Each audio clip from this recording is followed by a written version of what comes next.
Bonjour, aujourd'hui on va décortiquer un outil vraiment puissant pour comprendre comment fonctionne un marché. C'est une grille de lecture qui a été créée par Michael Porter et franchement c'est un incontournable pour quiconque veut saisir les véritables règles du jeu économique. C'est la question fondamentale, n'est-ce pas? Pourquoi certaines entreprises cartonnent alors que d'autres, elles échouent? Souvent, la réponse ne se trouve pas à l'intérieur de l'entreprise elle-même, mais plutôt dans les forces qui l'entourent. Et attention, il ne s'agit pas du tout d'une théorie abstraite et ennuyeuse. Non, c'est une véritable carte stratégique. Pensez-y comme une sorte de Google Maps pour le business, qui nous aide à visualiser le champ de bataille commercial et à repérer très clairement où sont les menaces, mais aussi où sont les opportunités. Alors, voici notre parcours. On va explorer ensemble les 5 forces qui déterminent si un secteur est rentable ou non. D'abord, la menace des nouveaux entrants. Ensuite, le pouvoir de négociation des clients et celui des fournisseurs. Puis la menace des produits de substitution. Et enfin, on terminera avec l'intensité de la rivalité entre les concurrents déjà en place. Allez, on plonge directement dans le vif du sujet avec la première force, la menace des nouveaux entrants. Parfois, il suffit d'un seul acteur un peu audacieux pour redéfinir complètement les règles d'un marché. On se souvient tous du marché de la téléphonie mobile en France. Pendant des années, on avait 3 grands opérateurs bien installés. Et puis, un nouvel entrant est arrivé et a dit, en quelque sorte, la récréation est terminée. L'impact est saisissant. Free Mobile n'a pas juste baissé un peu les prix, il les a littéralement pulvérisés. En faisant ça, il n'a pas joué avec les mêmes règles que les autres, il a carrément changé le jeu lui-même. Et le résultat? En cassant le marché de cette façon, cet unique nouvel entrant a réussi à s'emparer de quasiment un tiers du gâteau. C'est une illustration juste parfaite de la puissance de cette première force. Passons maintenant à 2 forces qui fonctionnent un peu comme un miroir.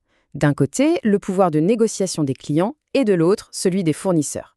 C'est un peu un bras de fer constant où chacun essaie de tirer la couverture à soi pour garder le contrôle. Et les marges, bien sûr. D'un côté, les clients peuvent imposer leur volonté. Il suffit de penser aux œufs de poule élevés en cage. Ils ont quasiment disparu des rayons, tout simplement parce que les consommateurs ont dit non, on n'en veut plus. De l'autre côté, un fournisseur peut mettre une entreprise à genoux, simplement en arrêtant ses livraisons. Mais attention, le pouvoir du client, ce n'est pas qu'une menace. Ça peut aussi être une formidable opportunité.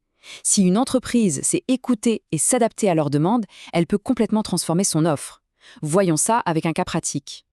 Ici, c'est assez incroyable. Ce sont les clients qui ont littéralement redessiné l'offre. Ils ont dit « le rythme est beaucoup trop intense et les paiements sont trop rapprochés ». L'entreprise a écouté et elle a tout adapté. En faisant ça, non seulement elle a répondu à un besoin, mais elle a aussi rendu son service bien plus accessible et donc beaucoup plus attractif. Le client a négocié. Il a gagné. Allez, on inverse la perspective, parce que le pouvoir, il peut aussi être de l'autre côté, du côté de celui qui fournit les composantes essentielles. Et quand un fournisseur décide de montrer sa force, les conséquences peuvent être dramatiques. Cette histoire est fascinante. On a Renault, un géant de l'automobile, qui a voulu presser un de ses fournisseurs. La réponse a été simple, très bien, alors je ne vous livre plus.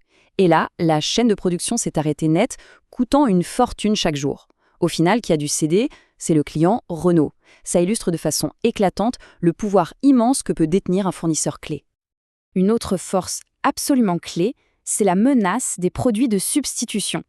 Là, le danger ne vient pas forcément d'un concurrent direct, mais plutôt d'une alternative qui répond aux mêmes besoins. Et ça nous amène tout droit à la dernière force, la rivalité, parce que les deux sont souvent très très liés. Prenons la concurrence acharnée entre les IA comme ChatGPT et Gemini. Dès que l'un innove, l'autre réplique presque immédiatement. Du coup, les deux produits deviennent presque interchangeables pour l'utilisateur. Cette substituabilité parfaite, ça alimente une rivalité hyper intense et ça laisse penser que le marché va très vite se consolider autour de seulement quelques acteurs. Donc le point crucial à retenir, c'est ça. Se battre frontalement sur les mêmes fonctionnalités, c'est ce qu'on appelle une stratégie d'océan rouge. C'est sanglant, ça coûte une fortune. L'objectif stratégique, c'est plutôt de trouver un océan bleu, c'est-à-dire un espace de marché qui n'est pas encore contesté, où la concurrence, finalement, n'a plus vraiment d'importance. Bon, maintenant que la carte des 5 forces est bien dessinée, la question, c'est comment on l'utilise pour naviguer. Il s'agit de transformer toute cette analyse en actions stratégiques concrètes. Voilà donc la synthèse. En se posant régulièrement ces 5 questions, qui couvrent en fait tout le modèle de porteur, une entreprise peut rester vigilante et proactive. C'est vraiment une checklist stratégique essentielle pour bien analyser son environnement concurrentiel. Finalement, cette analyse, elle n'a de valeur que si elle est appliquée. La question finale, c'est donc de l'appliquer à son propre secteur. Quelle est la force la plus puissante, la plus dangereuse ? Savoir y répondre, c'est déjà faire le premier pas pour construire une stratégie réellement gagnante.